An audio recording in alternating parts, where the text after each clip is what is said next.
ఓం నమః శివాయ. ఓం నమో నారాయణాయ. ఓం శ్రీ కర్మ నరదృష్టి నివారణ కాల భైరవాయ నమో నమః.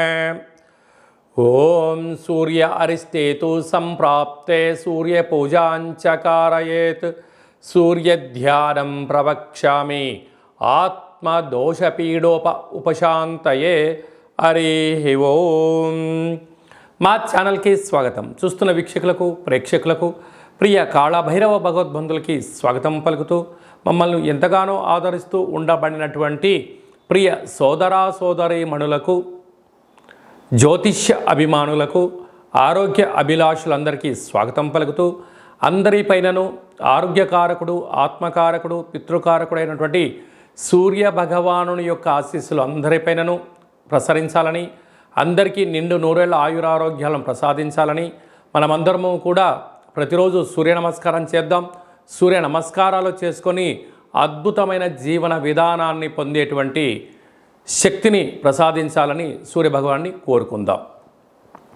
15/5/2024 నుండి 14/6/2024 వరకు సంవత్సరం తర్వాత వృషభ రాశిలో రవి సంచార స్థితి జరుగుతుంది. 12 సంవత్సరముల తర్వాత దేవగురు బృహస్పతి అక్కడ సంచారం చేయడం జరుగుతుంది. కనుక రవి చేత గురువు వృషభ రాశిలో సంచారం చేయడం వలన మనకు ముఖ్యమైనటువంటి పండగలు అంటే గృహప్రవేశాలు, భూమి పూజలు, ఉపనయనాలు, దేవతా ప్రతిష్టలు, వివాహాది శుభ కార్యక్రమాలు ఇది సరైన సమయం కాదు అని చెప్పి గమనించాలి. కారణం ఏమిటనగా రవిచేత గురువు సంచారం చేయడం వలన గురుమౌఢ్యమి అన్నటువంటి కారణం చేత ముహూర్తాలు లేవు అని చెప్పి గమనించాలి. కనుక అందరిపైనను సూర్యభగవాన్ యొక్క ఆశీస్సులను కోరుకుందాం. ధనుసు రాశి వారికి ఏడాది తర్వాత రవి భగవానుడు వృషభ రాశిలో 6వ స్థానంలో సంచారం చేయడం, 12 సంవత్సరాల తర్వాత దేవగురు బృహస్పతి వృషభ రాశిలో ఉంటూ రవిచేత కలిసి సంచారం చేయడం వలన రుణ సమస్యలు, రోగ సమస్యలు, ఆరోగ్య సమస్యలు వెంటాడే పరిస్థితి అధికంగా ఉంటుంది.